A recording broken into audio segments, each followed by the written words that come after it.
সাভারে একই রাতে ৩ ডাকাতির ঘটনায় আতঙ্ক, আইনশৃঙ্খলা বাহিনীর নজরদারি বাড়ানোর দাবি, স্থানীয়দের তদন্ত কমিটি গঠন।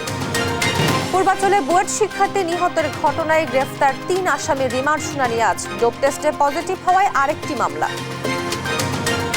রাজধানীর গ্রিন লাইফ হাসপাতালে অবহেলার কারণে রোগীর মৃত্যুর অভিযোগে বিক্ষোভ, প্রলোভন দেখিয়ে ধামাচাপা দেওয়ার চেষ্টা। ব্রাহ্মণবাড়িয়া মিথ্যা মামলায় ড্রাফট ছড়িয়ে ফায়দা লুটছে একটি চক্র, আন্দোলনে অংশগ্রহণকারী এবং প্রবাসীও হয়েছেন আসামি। এবং ইয়েমেনের রাজধানী সানায় যুক্তরাষ্ট্রের নজিরবিহীন বিমান হামলা, ইউথি বিদ্রোহীদের ক্ষেপণাস্ত্র ডিপো গুঁড়িয়ে দেওয়ার দাবি। দেখছিলেন শিরোনাম সংবাদ সকালে, আপনাদের সঙ্গে আছি আমি তোয়া আফরোজ। এবার বিস্তারিত। সাভারে একই রাতে ৩ ডাকাতির ঘটনায় এলাকায় আতঙ্ক বিরাজ করছে। এ ধরনের ঘটনা রোধে আইন শৃঙ্খলা বাহিনীর নজরদারি বাড়ানোর দাবি জানিয়েছে স্থানীয়রা। প্রশাসন বলছে জোরদার করা হচ্ছে পুলিশি তৎপরতা। ঘটনা তদন্তে গঠন করা হয়েছে কমিটি। দেওয়ান ইমনের তথ্য চিত্রে আরো জানাচ্ছেন আব্দুল্লাহ আল মারুফ। শুক্রবার রাতে ঢাকা থেকে আসা ওয়েলকাম পরিবহনের একটি গাড়িতে যাত্রী বেশে আগেই উঠেছিলেন ডাকাত দল। বাসটি সাভারের রেডিও কলোনি এলাকায় পৌঁছালে যাত্রীদের মারধর করে মালামাল লুটে নেয় তারা। ডাকাতদের ধারালো অস্ত্রের আঘাতে এ সময় আহত হয় অন্তত 4 জন। একই রাতে আশুলিয়ার বঙ্গবন্ধু রোডে বরযাত্রীবাহী মিনিবাসেও ঘটে ডাকাতির ঘটনা।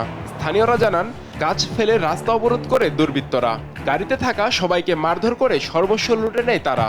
অন্যদিকে আশুলিয়ার কাঠগড়া টঙ্গাবাড়ি আঞ্চলিক সড়কের দুর্গাপুর এলাকায় ঘটে আরও একটি ডাকাতির ঘটনা।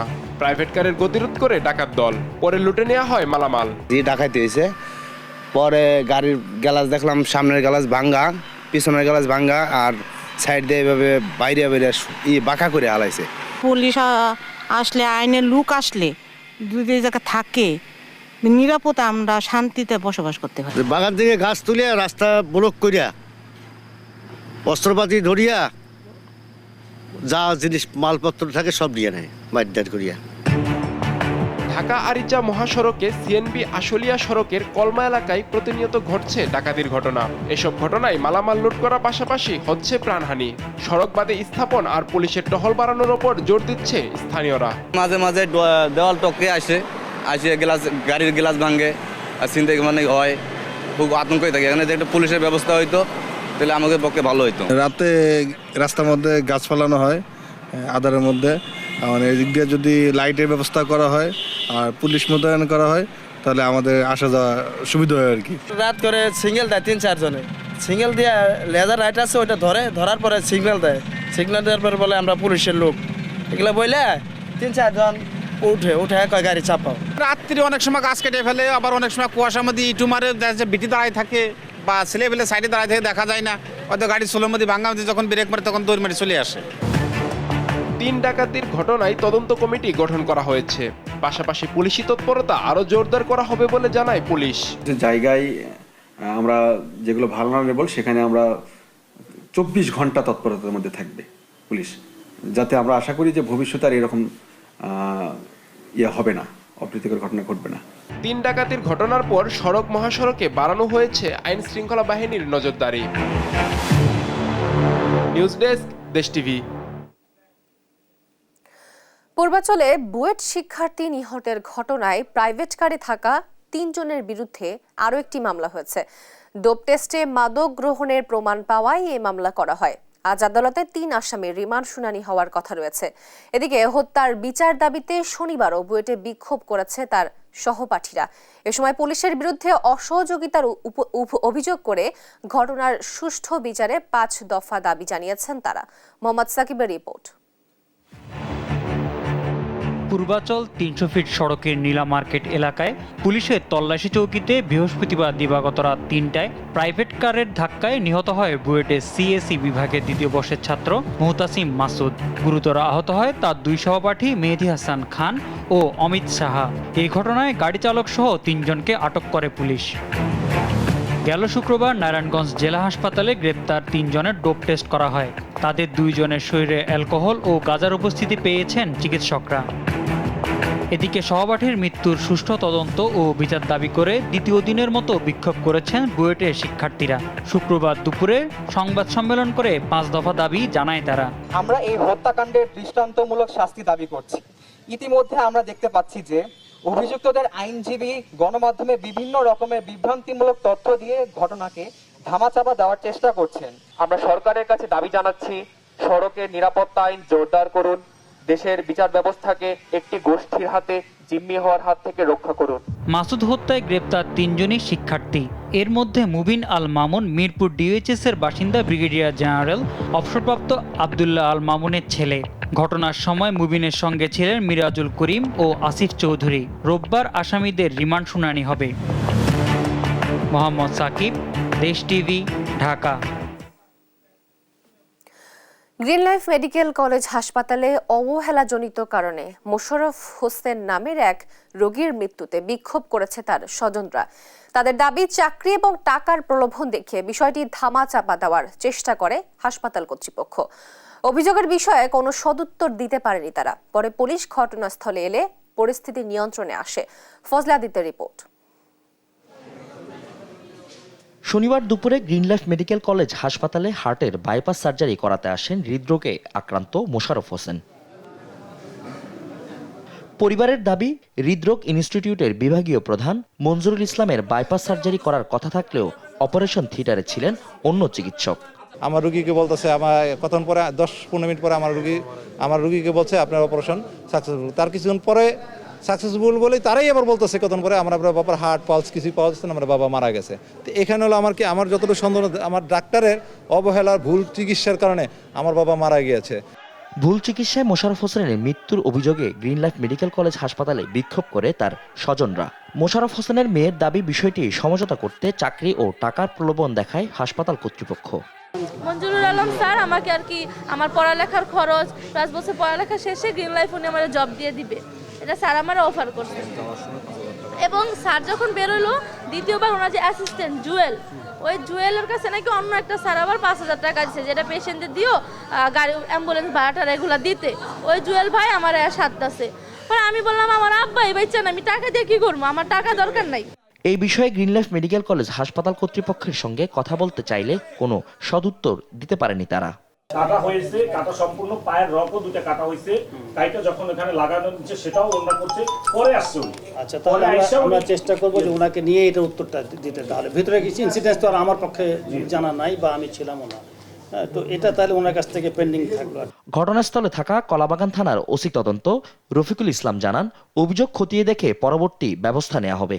এখানে আপনার একটা বিষয়ে যেটা আমি মেনলি দেখলাম, সেটা ওনাদের ম্যানেজমেন্টের একটা সমস্যা আছে, সেটা হলো আপনার ওই টাকা দেওয়ার পরে যে একটা পাকা রিসিপ্ট দেওয়ার কথা, সেটা ওনারা না দিয়ে হাতে লেখা একটা রিসিপ্ট দিচ্ছে, এটা নিয়ে ওনাদের একটু কমপ্লেন আছে। ওনাদের যদি এই ব্যাপারে, এই মৃত্যুর ব্যাপারে কোনো অভিযোগ থাকে, সেই অভিযোগ যদি ওনারা দেয় আমরা লফুল অ্যাকশনে যাব। পুলিশের উপস্থিতিতে স্বাভাবিক হয়ে আসে হাসপাতালের পরিবেশ। ফজলে আদিত্য, দেশ টিভি, ঢাকা।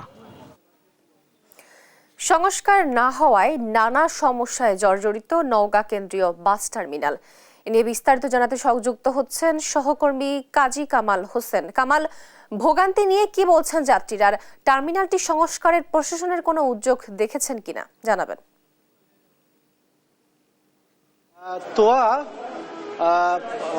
প্রায় 30 লক্ষ জনসংখ্যার নওগাঁয় প্রায় 1967 সালে প্রতিষ্ঠিত হয় নওগাঁ পৌরসভা। 1989 সালে এই পৌরসভাটি প্রথম শ্রেণী পৌরসভায় উত্তীর্ণ হয়, কিন্তু তারপরেও নাগরিক সুবিধা বলতে যেটি বোঝায়, নওগাঁর নাগরিকের মধ্যে সেই সুযোগ সুবিধার ন্যূনতম ছোঁয়া ঘটেনি। প্রায় 50 বছর আগে প্রতিষ্ঠিত নওগাঁ বালুডাঙ্গা বাস টার্মিনালটি একেবারে ভুতুড়ে হয়েছে।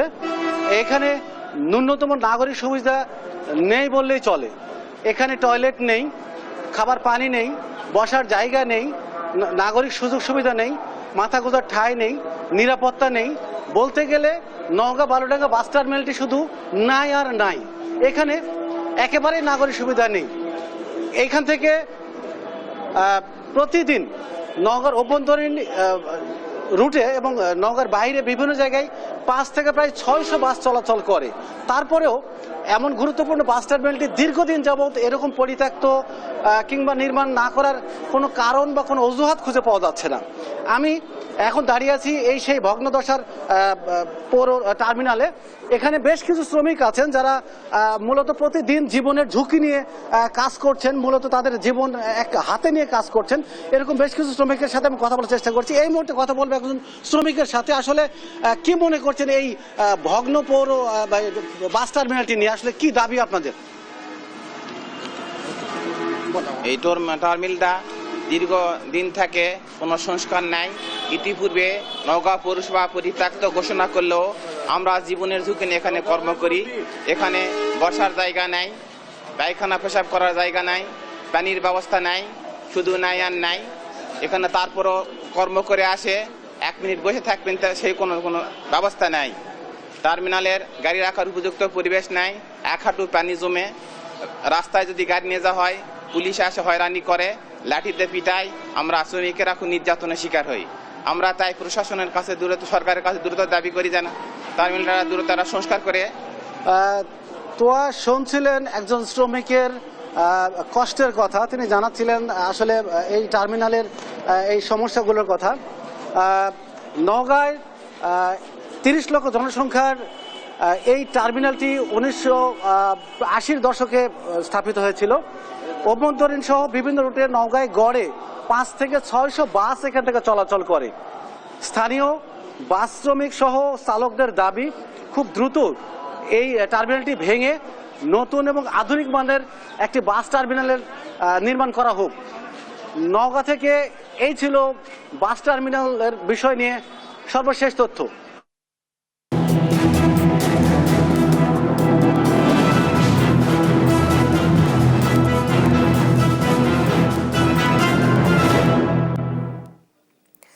চব্বিশের বিপ্লবের ঘটনায় ব্রাহ্মণবাড়িয়া মিথ্যা মামলা ড্রাফট করে ছড়িয়ে দেওয়া হচ্ছে সামাজিক যোগাযোগ মাধ্যমে, যা দিয়ে রমরমা বাণিজ্য করছে একটি চক্র।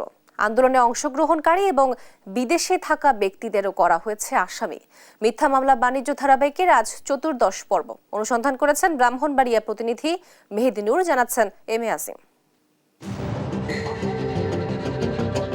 ওষুধ ব্যবসায়ী মোবারকের নাম ও তার স্বাক্ষর জালিয়াতি করে করা একটি ভুয়া মামলার কপি সামাজিক যোগাযোগ মাধ্যমে ছড়িয়ে বাণিজ্য করছে একটি মহল। বিপাকে থানায় জিডি করে নিজেকে বাঁচানোর চেষ্টা করছেন তিনি। আমি আসলে মূলত ওষুধের ব্যবসা করি আজকে 20 বছর যাবত। কোনো রাজনীতির সাথে জড়িত না, কোনো কেউ সাথে আমি কোনো চলাচল নাই। এখন কিছু চক্র আমার নাম দিয়ে সেটা ওই বিভিন্ন রাজনৈতিক নেতাদের নামে মামলা দিয়ে আমাকে বাদী দিয়ে আসলে এই বিভিন্ন ফেসবুকের মাধ্যমে আমার ছড়াই দিছে। আসলে এই ব্যাপারে আমি জানি না কিছু। এমন মিথ্যে মামলা আর বাণিজ্য নিয়ে সমালোচনার ঝড় উঠেছে সামাজিক যোগাযোগ মাধ্যমে। 5 আগস্টের পর একাধিক মামলায় আসামি হয়েছেন অনেক নিরীহ মানুষ। অনেকেই দেশে না থেকেও হয়েছেন আসামি। এখন শিকার হচ্ছেন অব্যাহতির নামে চাঁদাবাজির। আমি আমরা প্রবাসে থাকি এবং আমরা কোনো রাজনীতির সাথে কোনো জড়িত নাই। আওয়ামী লীগ, বিএনপি কোনো পার্টির সাথে আমরা জড়িত নাই। 5 আগস্ট যে ঘটনা হয়েছে, ঘটনার ইয়াতে আমাদেরকে মামলায় ঢোকাই দিছে। আমার ভাইগনা শহীদুল ইসলাম, ওর নামে একটা মিথ্যা মামলা দিয়ে হয়রানের শিকার হয়েছে। সে আদৌ হয়তো বাড়ি ঘরে থাকতে পারে না, ভয়ভীতি আছে। হ্যাঁ, কোন সময় তার অ্যারেস্ট করে নেওয়া যায়, কিন্তু সে তো একটা স্বচ্ছ ব্যক্তি। হ্যাঁ, তার বিরুদ্ধে এই ধরনের মিথ্যা মামলা যেটা হয়রানিমূলক, এবং আমরা তো এটাতে হয়তো দুঃখ প্রকাশ করি। আন্দোলনে অংশগ্রহণ করেও মামলার আসামি হয়েছেন বিএনপি, জামাত ও হেফাজত ইসলামের নেতাকর্মীরা। এমন হয়রানি বন্ধে সরকারের পদক্ষেপ চাইছেন তারা। 5 আগস্টের পরে যে মামলাগুলো হয়েছে, এগুলা কিন্তু বাদী বিএনপির লোক না, ঠিক আছে? এই বাদীগুলা যাদের পরিবার নিহত হয়েছে বিভিন্ন সময় আর কি। আর ব্রাহ্মণবাড়িয়ার প্রেক্ষাপটটা ভিন্ন। আমাদের এখানে আপনারা জানেন যে এই হেফাজতের আমাদের প্রায় 17 জন আলেম ওলামারে এই ফ্যাসিস্ট সরকার আমি বলি হত্যা করেছে। বিভিন্ন সময়। তো আমি আমার জীবনে প্রথম থেকে বিএনপি রাজনীতির সাথে জড়িত। এই 15 বছর আওয়ামী লীগের রাজনৈতিক আমলে আমি অনেক হয়রানির শিকার হয়েছি, মামলা হকাইছি। 28শে অক্টোবর ঢাকা যে আন্দোলন হয়েছিল, ওই আন্দোলনে আমি অংশগ্রহণ করি। আমাদের যিনি ব্রাহ্মণবাড়িয়ার মুরব্বী তথা পুরা বাংলাদেশের যিনি মুরব্বী আল্লামা শাইখ সাইদুর রহমান দামত বারাকাতুহু এবং জামিয়া নুসিয়ার মাদ্রাসার প্রিন্সিপাল আল্লাহ মুফতি মুবারকুল্লাহ সাহেব দামত বারাকাতুহু দুজনের নির্দেশ হইল যে মামলা প্রথম তো হইল হেফাজতে ইসলাম কোনো মামলা করতেছে না, মামলা করতেছে যারা মারা গেছে তাদের ফ্যামিলি মামলা করতেছে, যেমন কাহারু বাবা, কাহারু ভাই, কাহারু বোন মামলা করতেছে। তো এটা নিয়ে যারা একেবারে নির্দোষ ব্যক্তিদেরকে যে মামলার মধ্যে জড়াইতেছে, এটা অত্যন্ত দুঃখজনক। পুলিশ বলছে মামলা বাণিজ্যের সাথে জড়িতদের বিরুদ্ধে ব্যবস্থা গ্রহণ করবেন তারা। বিভিন্ন জায়গায় রেড দিয়েছি, এটা জানার পর থেকে আমি নিজে ওসিকে বলেছি যে যেহেতু টাইপ হয় কম্পিউটার আকারে, এটা অনলাইনে যাচ্ছে, টাইপ যেহেতু হয়, সুতরাং যেখানে কম্পিউটারের দোকানগুলো আছে সেই দোকানগুলোতে আমি বলছি রেড দেওয়ার জন্য এবং আমাদের এক্সপার্টকে নিয়ে যাওয়ার জন্য কম্পিউটারের তারা গিয়ে কম্পিউটারে সার্চ করে দেখবে এই ধরনের তাদের সেভ ফাইলসে এ ধরনের কোনো কিছু আছে কিনা। যেই হোক, আমার কথা হলো এটা একটা অন্যায় জিনিস, এটাকে অবশ্যই নিবৃত্ত করতে হবে এবং আমি এটা করে ছাড়বো ইনশাআল্লাহ। জুলাই আগস্ট বিপ্লবে আহত ও নিহতের ঘটনায় ব্রাহ্মণবাড়িয়ায় এখন পর্যন্ত 31টি মামলা হয়েছে। এতে হয়রানি হচ্ছে শত শত নিরীহ পরিবার। এম এ আজিম, দেশ টিভি, ঢাকা। নানা সমস্যায় জর্জরিত কুষ্টিয়ার দৌলতপুর উপজেলার একমাত্র স্বাস্থ্য কমপ্লেক্সটি। 50 শয্যার এই হাসপাতালে 25 জন চিকিৎসক থাকার কথা থাকলেও আছেন মাত্র 6 জন। নেই প্রয়োজনীয় পরীক্ষা নিরীক্ষার ব্যবস্থা। এ কারণে চরম ভোগান্তি পোহাতে হয় রোগী ও স্বজনদের। ইরফান আনার ক্যামেরায় কুষ্টিয়া থেকে নাহিদ হাসান তিতাসের রিপোর্ট। সীমান্তবর্তী উপজেলা কুষ্টিয়ার দৌলতপুর। এই উপজেলায় বসবাস 8 লক্ষ মানুষের। বৃহত্তর এ জনগোষ্ঠীর চিকিৎসা সেবার একমাত্র ভরসা 50 শয্যা বিশিষ্ট উপজেলা স্বাস্থ্য কমপ্লেক্স। তবে দীর্ঘদিন ধরে দালালের দৌরাত্ম্য ও চিকিৎসক সংকট সহ নানা সমস্যায় জর্জরিত এ হাসপাতালটি। এতে কাঙ্ক্ষিত সেবা থেকে বঞ্চিত হচ্ছে এ অঞ্চলের সাধারণ মানুষ। 50 শয্যা বিশিষ্ট স্বাস্থ্য কমপ্লেক্স হলেও এখানে গাইনি, অর্থোপেডিক্স, সার্জারি সহ ইএনটি বিভাগের নেই কোনো বিশেষজ্ঞ চিকিৎসক। 25 জন চিকিৎসক থাকার কথা থাকলেও রয়েছে মাত্র 6 জন। প্রায় 1 যুগ ধরে বন্ধ রয়েছে এক্স-রে বিভাগ। সংকট রয়েছে বিভিন্ন চিকিৎসা সরঞ্জামেরও। ফলে প্রতিনিয়তই চরম ভোগান্তির শিকার হচ্ছে রোগী ও স্বজনেরা। হাড়ের ডাক্তার নাই, হার্টের ডাক্তার নাই, এসব ডাক্তারগুলো আমাদের প্রয়োজন। তারপরে এক্সরে করার মেশিন আমাদের নাই, সেই মেশিনের প্রয়োজন। এখন হাসপাতালের সেবা কিছুই আমরা পাইনি, খালি কাটি দিচ্ছে, ভর্তি হওয়ার সিস্টেম খালি। এখানে চিকিৎসা নিতে আসা রোগীদের বেশিরভাগ পরীক্ষা নিরীক্ষাই করতে হয় বাইরে থেকে। দালালদের দৌরাত্মে গুনতে হয় বাড়তি টাকাও। সম্পূর্ণ দালাল মুক্ত এবং সিন্ডিকেট মুক্ত হসপিটাল চাই, যেখানে দালাল ছাড়া কোনো কাজ নাই। তবে হাসপাতাল কর্তৃপক্ষ বলছে নানা প্রতিকূলতার মধ্যেও সর্বাত্মক চিকিৎসা সেবা নিশ্চিত করার চেষ্টা করে যাচ্ছেন তারা। এখানে আমার গাইনি কনসালটেন্ট নেই, তারপরে অর্থোপেডিক্স কনসালটেন্ট নেই, সার্জারি কনসালটেন্ট নেই, ইএনটি নেই। আর জনবল সংকট সহ সকল সমস্যা দ্রুত সমাধানের আশ্বাস জেলা সিভিল সার্জনের। চিকিৎসক সংকট আমি বলবো না, কিছুটা স্বল্পতা রয়েছে। 3য়, 4র্থ শ্রেণীর কর্মচারীদের স্বল্পতা রয়েছে, যেটার ইতিমধ্যে কিন্তু আমরা সার্কুলার দিয়েছি, নিয়োগ প্রক্রিয়াধীন রয়েছে এবং নিয়োগটা সম্পূর্ণ হলে এই স্বল্পতা দূর হয়ে যাবে। 8 লক্ষ মানুষের চিকিৎসা সেবার একমাত্র স্বাস্থ্য কমপ্লেক্সটির সকল সমস্যা নিরসনে দ্রুতই কার্যকরী পদক্ষেপ নেবে কর্তৃপক্ষ, এমনটাই প্রত্যাশা এ অঞ্চলের জনসাধারণের। নাহিদ হাসান তিতাস, দেশ টিভি, কুষ্টিয়া। একটি সেতুর অভাবে চরম দুর্ভোগ পোহাচ্ছেন কুড়িগ্রামের 5 গ্রামের কমপক্ষে 25,000 মানুষ। ঝুঁকি নিয়ে বাঁশের তৈরি সাঁকো দিয়ে পারাপারে ঘটছে দুর্ঘটনা। বছরের পর বছর সেতু নির্মাণের দাবি জানিয়েও কোনো লাভ হয়নি। আর বরাবরের মতোই সেতু নির্মাণের আশ্বাস দিয়েছে প্রশাসন। কুড়িগ্রাম থেকে সহকর্মী জুয়েল রানার তথ্য, ছবিতে টুম্পা আফরোজের রিপোর্ট। কাঠের ভাঙা সাঁকোর নিচে পাতানো হয়েছে নড়বড়ে বাঁশের সাঁকো। শহর থেকে মাত্র 1 কিলোমিটার দূরে চন্দ্রখানা ফুলসাগর ছড়ার উপরের দৃশ্য এটি। চিকিৎসা থেকে বাজার সব প্রয়োজনেই কুড়িগ্রামের ফুলবাড়ি উপজেলার বালাটারি গ্রামের মানুষের ভরসা অস্থায়ী এই ব্যবস্থা। স্থানীয়রা জানান, আবাসন প্রকল্প সহ পাশের গ্রামের মানুষের যাতায়াতের একমাত্র সড়কে 17 বছর আগে এটা নির্মাণ করা হয়। শুষ্ক মৌসুমে চলাচল করা গেলেও বর্ষায় দুর্ভোগ বাড়ে এ এলাকার প্রায় 25,000 মানুষের। বাচ্চা স্কুলে যাইতে পারে না, বন্যার সময় বৃদ্ধ লোক এখানে হাঁটতে পারে না, কোনো মতো একটা বাঁশের টাত দেওয়া হয়, একটা টাত দিয়ে একজন শুধু যাইতে পারে। ওপার এপারের লোক মিলে আমরা নিজের অর্থ খরচ করিয়া যতটুকু পারি যাতায়াত ব্যবস্থা করছি। একটি পাকা সেতু নির্মাণের জন্য জনপ্রতিনিধি সহ উপজেলা প্রশাসনকে বারবার অবগত করা হলেও ব্যবস্থা নেয়নি কেউ। ফলে নিজেদের পাশাপাশি অসুস্থ রোগী ও স্কুল মাদ্রাসাগ্রামী সন্তান সহ যাতায়াতে বিপাকে পড়েছেন তারা।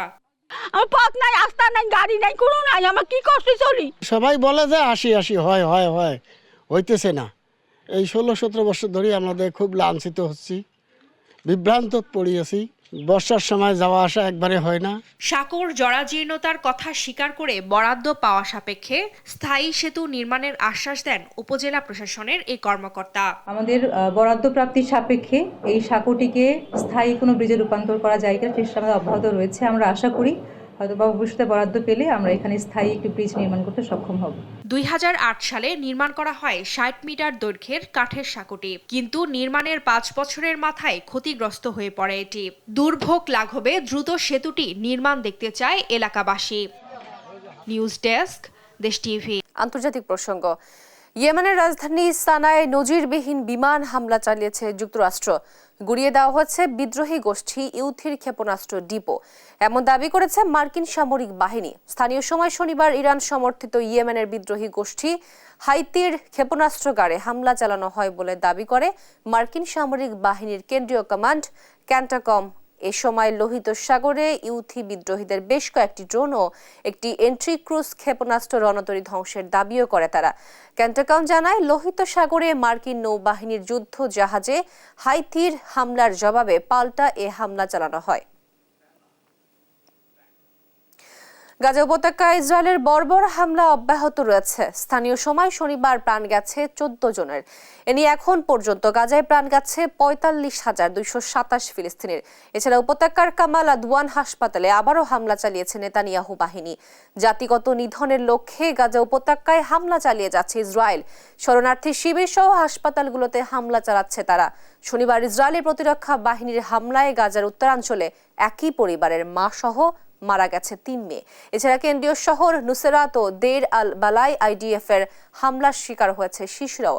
এর মধ্যে নির্বিচারে শিশু হত্যার দায়ে আইডিএফ এর কড়া সমালোচনা করেছেন ভ্যাটিকানের সর্বোচ্চ ধর্মীয় নেতা পোপ ফ্রান্সিস। অবৈধ বাংলাদেশি অভিবাসীদের সন্তানদের খুঁজে বের করতে ভারতের দিল্লির সব স্কুলে নির্দেশ দেওয়া হয়েছে। অফিস আদেশে নির্দেশনা দেয় দিল্লি মিউনিসিপাল কর্পোরেশন এমসিডি। একই সঙ্গে শিক্ষার্থীদের ভর্তির সময় পরিচয় সঠিকভাবে যাচাই বাছাইয়ের নির্দেশনা দেওয়া হয়। আরো জানাচ্ছেন আফরিন মৌ। ভারত বাংলাদেশ সম্পর্ক এবার নিল নতুন মোড়। অবৈধ বাংলাদেশি শিক্ষার্থীদের খুঁজে বের করতে নির্দেশনা দিল দিল্লি মিউনিসিপ্যাল কর্পোরেশন এমসিডি। বুধবার এক বিবৃতিতে দিল্লির সব স্কুলে শিক্ষার্থীদের ভর্তির সময় পরিচয় সঠিকভাবে যাচাই বাছাইয়ের নির্দেশনা দেওয়া হয়। বিধানসভা নির্বাচনের আগে এমন নির্দেশ জারি নিয়ে দিল্লির ক্ষমতাসীন আম আদমি পার্টি ও বিজেপির মধ্যে নতুন করে উত্তেজনা দেখা দিয়েছে। শনিবার এ খবর প্রকাশ করে ভারতীয় একাধিক গণমাধ্যম।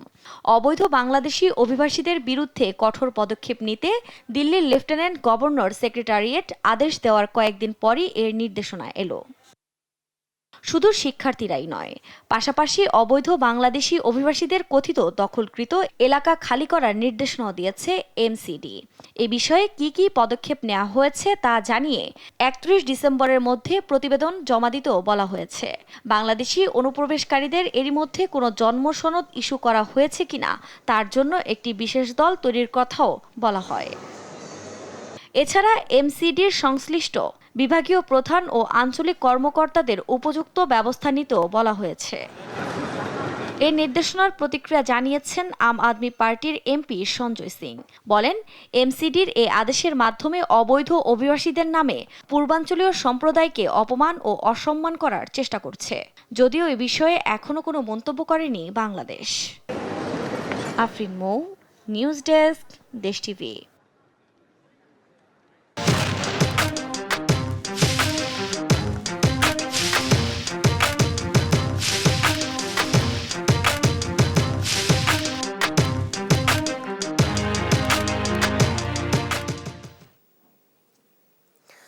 2024 সাল ইসরায়েল ও ইরানের মধ্যকার যুদ্ধের শঙ্কা ছিল চরমে। এবছরই লেবাননে হামলা চালিয়েছে ইসরায়েল। শেষ পর্যন্ত হিজবুল্লাহর সঙ্গে নেতানিয়াহু প্রশাসন যুদ্ধবিরতিতে গেলেও ভাগ্যের কোনো পরিবর্তন ঘটেনি গাজাবাসীর। বছরের শেষে সিরিয়ার সাবেক প্রেসিডেন্ট বাশার আল আসাদের দেশ ছেড়ে পালিয়ে যাওয়া অন্যতম আলোচিত ঘটনা। বিশ্লেষকরা বলছেন 2024 সালে নেতানিয়াহুর ভাগ্য একটু বেশি সহায়ক হলেও প্রতিকূল ছিল ইরানের। আরো জানাচ্ছেন আফরিন মৌ।